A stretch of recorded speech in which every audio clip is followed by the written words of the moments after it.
सतगुरु रूपी प्यारी सात संगत जी, प्यार और सत्कार से कहना धन निरंकार जी। सात संगत जी, आज दासी आप सभी के आशीर्वाद से जो विचार लेकर आई है, इन विचारों का टॉपिक है 76वें संत समागम की सेवा पर विशेष सबसे अच्छा फल सेवा का।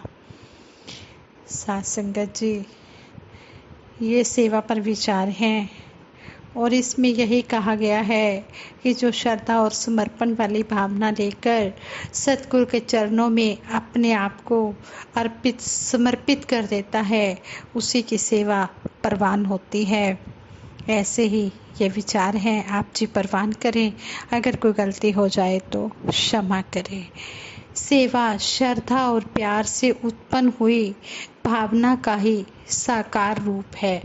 अगर मन में श्रद्धा, प्यार व विश्वास न हो तो कोई कभी सेवा नहीं कर सकता।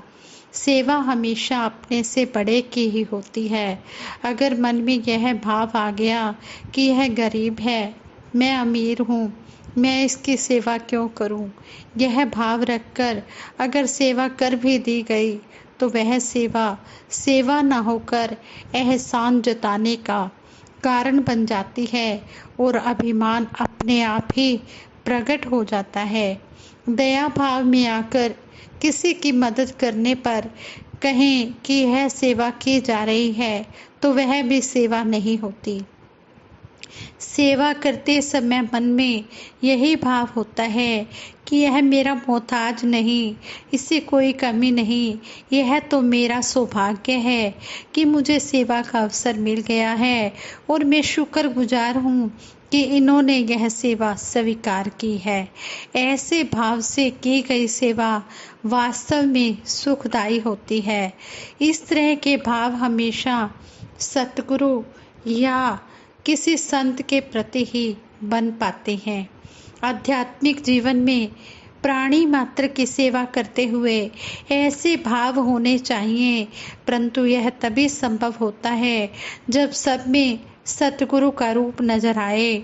हर घट में हरि को देखना सिर्फ सतगुरु की कृपा से ही संभव हो पाता है। स्वयं सेवा करना आसान नहीं, अपने अभिमान को मारना होता है, छोटा बनना होता है, मन में इतना भाव रखना होता है, तभी सेवा हो पाती है। महात्मा समझाते हैं, कहते हैं, करो सत्कार सतगुरु दा, करो सत्कार सतगुरु दा। हमने सतगुरु का सत्कार करना है, लेकिन सब में हमने सतगुरु का रूप भी देखना है। सेवा कमानी औखी, जींदे जी मर जावना। सेवा कमाने के लिए जीते जी मरना पड़ता है। हुक्म में रहकर की हुई सेवा ही सेवा होती है। जैसे कहा भी है, लिखा भी है, सेवक को सेवा बनाई, हुक्म बूझ परम गत पाई। समय के अनुसार जैसा आदेश आए, सेवा करना सेवक का काम है। जब गुरसिक सतगुरु को ही सब कुछ समझता है तो सेवा अपने आप होती है। यह सभी संतों महापुरुषों का अपना अनुभव है कि सेवा करने का निश्चय करने से या योजना बनाने से नहीं, अपितु सेवा सतगुरु की कृपा से अपने आप ही हो जाती है। स्वयं ऐसे अवसर बन जाते हैं जब मन में श्रद्धा, विश्वास, प्यार व त्याग का भाव बन जाता है। कहा जाता है कि सेवा सतगुरु व संत की ही होती है। सेवा को दो भले, एक संत एक राम, राम है दाता मुक्ति का, संत जपावे नाम। कहते हैं कि सेवा को दोनों भले, एक संत है। संत कौन है? संत सतगुरु को कहा गया है कि जो इस परमपिता परमात्मा से मिला देता है, और एक राम। राम कौन है? राम ये निरंकार है, जो ये मुक्ति का दाता है, सबको मुक्त करता है। शरीर करके, मेहनत द्वारा, धन करके, कुछ भेंट के रूप में, वह मन करके, मन में किसी भी प्रकार की इच्छा के बिना दिल से की हुई सेवा वास्तविक सेवा होती है। महात्मा समझाते हैं कि सेवा के फल की इच्छा किए बिना जो सेवा की जाती है वही सच्ची सेवा होती है। युग पुरुष शहनशाह जी संपूर्ण अवतार बानी में फरमाते हैं, तन मन धन तीना तो ऊंची ओ सेवा कहलांदी ਏ जो होवे निष्काम निरचित ते सतगुर ਨੂੰ ਭਾਂਦੀ ਏ। ਦੇਸ਼ ਕਾਲ ਤੇ ਸਮੇਂ ਮੁਤਾबिक ਸਤਗੁਰ ਜਿਵੇਂ ਚਲਾਉਂਦਾ ਏ, ਹੁਕਮ ਇਹਦਾ ਸਿਰ ਮੱਥੇ ਧਰ ਕੇ ਗੁਰਸਿੱਖ ਚਲਦਾ ਜਾਂਦਾ ਏ। ਗੁਰਸਿੱਖ ਨੂੰ ਨਹੀਂ ਇੱਛਾ ਫਲ ਦੀ, ਕਰਮ ਸਦਾ ਨਿਸ਼ਕਾਮ ਕਰੇ। ਕਹੇ ਅਵਤਾਰ ਇਹੋ ਜਿਹੇ ਸਿੱਖ ਦਾ सतगुरु रोशन नाम करे।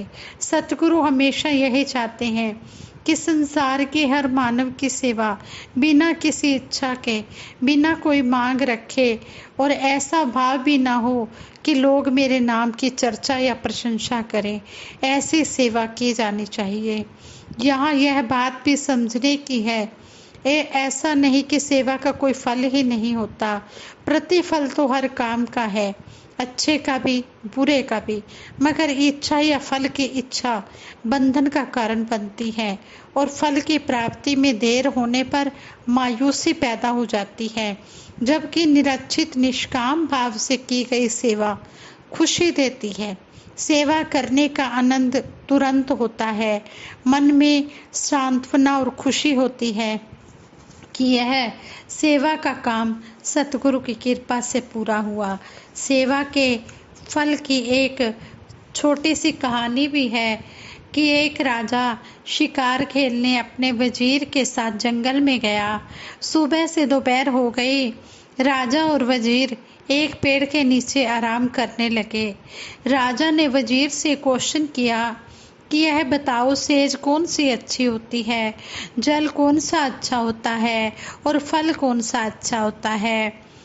वजीर बोला, सेज तो मखमल की अच्छी होती है, जल गंगा का अच्छा होता है और फल आम का सबसे अच्छा होता है। राजा समर्थ होता है, कहने लगा कि ये सब प्राप्त होने चाहिए। इतने में एक घास काटने वाला व्यक्ति जो ब्रह्मज्ञानी था, उसने राजा से कहा, महाराज वजीर झूठ बोल रहा है। राजा ने उसे पास बुलाया और कहा कि अगर यह झूठ बोल रहा है तो आप ही सच बताइए। तब ब्रह्मज्ञानी महात्मा ने कहा कि सेज बेफिक्री की अच्छी होती है। अगर फिक्र लगी हो, चिंता हो तो मखमल की सेज पर भी नींद नहीं आएगी। अगर बेफिक्री है तो कहीं भी सो जाइए। जल वह अच्छा होता है जो प्यास लगने पर प्राप्त हो। अगर जोर से प्यास लगी है तो क्या उस समय गंगा की तरफ दौड़ेंगे?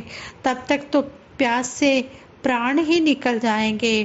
ऐसे ही फल सेवा का सबसे अच्छा होता है।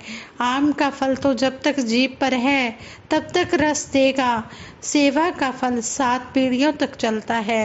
अगर किसी व्यक्ति से कुछ सेवा हो गई है तो वह तो उसका फल भोगेगा ही, उसकी संतानें भी 7 पीढ़ियों तक उसका फल भोगती हैं।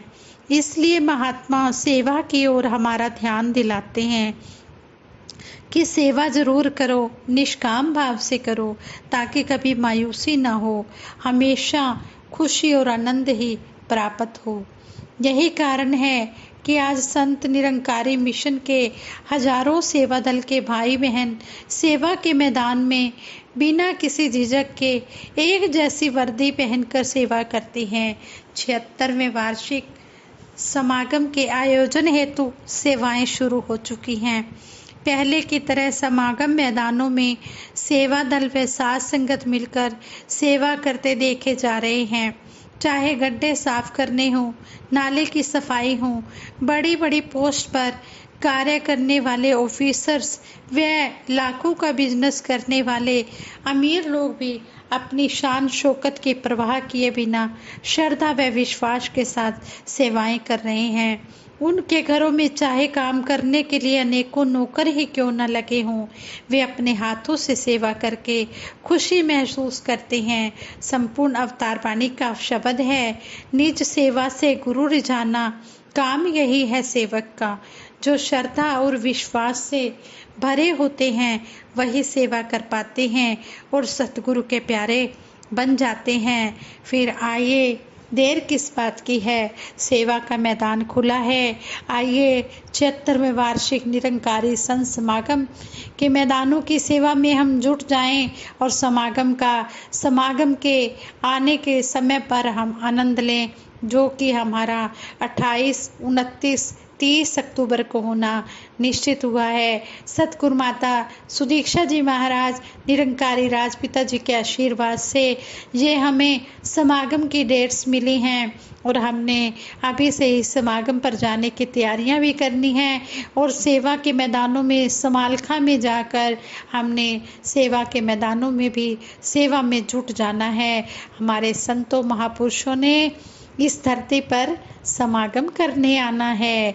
दूर देशों से भी सभी जगह से आएंगे।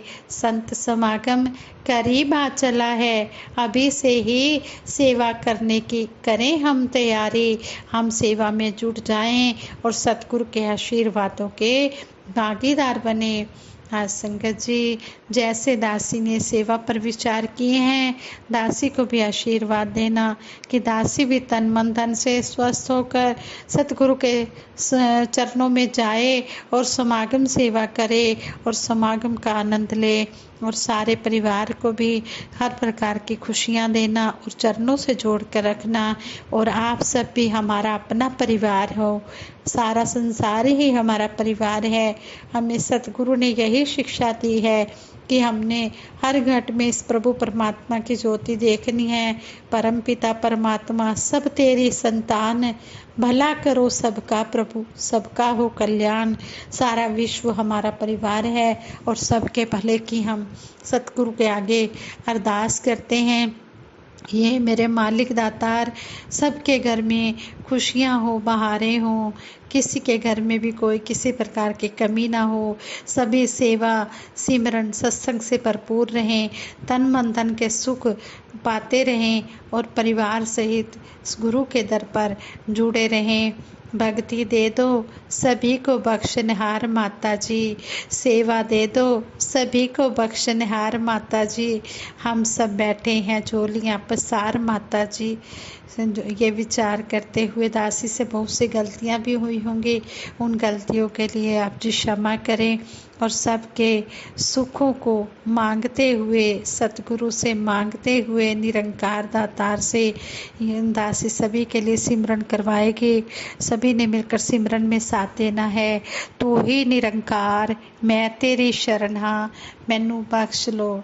तू ही निरंकार मैं तेरी शरण हाँ, मैनू बख्श लो। तू ही निरंकार मैं तेरी शरण हाँ, मैनू बख्श लो। बोलिए सतगुरु माता सुदीक्षा सविंदर हरदेव जी महाराज की जय। निरंकारी राजमाता गुरु बचन अवतार की जय। साथ संगत जी प्रेम से कहना धन निरंकार जी।